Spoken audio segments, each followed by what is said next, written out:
bila kulitumikia kusudi la Mungu, nawe hautakufa. Na kusudi la Mungu umelitimiza, nawe hautakufa. Na mpango wa Mungu umetimia ndani yako. Anaelewa sema amen, amen, amen. Sema amen, amen, amen. Yesu anasema unaelewa sasa?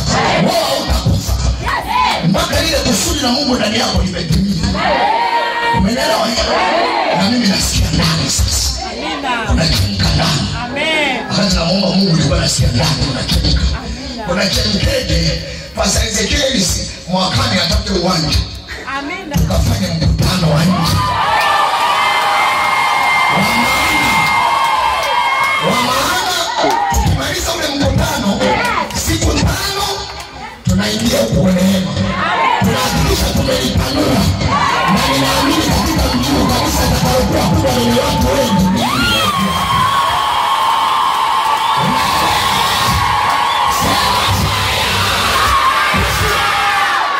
Ndani ya tarehe 31 tukapange mashauri namna ya kuipitisha mji huu. Na utaona tutakamata wanga mpaka Wakongo. Tutakamata wanaopesa maisha ya watu mpaka Wakongo. Tutakamata wamama wa kienyeji wako watasalemba. Hakuna kinachoshirikana mbele za Bwana. Tunayaweza mambo yote katika ya kutia nguvu. Na kwa msaada wa Bwana tutatenda mambo makubwa. Kwa maana yeye amewakanyaga watesi wetu. Bwana ni mtu wa vita. Bwana ndiye jina lake.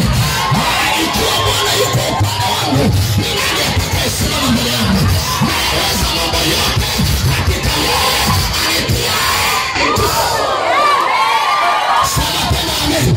Sema kama Bwana yuko pamoja na mimi, ni nani atakayesimama mbele yangu?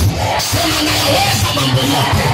Sema tena nayaweza mambo yote katika yeye anitiaye nguvu. Na kwa msaada wa Bwana nitatenda mambo makubwa. Nataka kutenda mambo makubwa. Mambo makubwa miliki gani? Mambo makubwa miliki nyumba. Mambo makubwa miliki kiwanja. Sema nayaweza mambo yote. Piga kwa Yesu makofi. Iwe kama unavyokiri kwa jina la Yesu.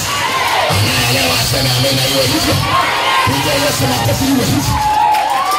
Amen. Kwa kidogo mwana wa Mungu. Naona siku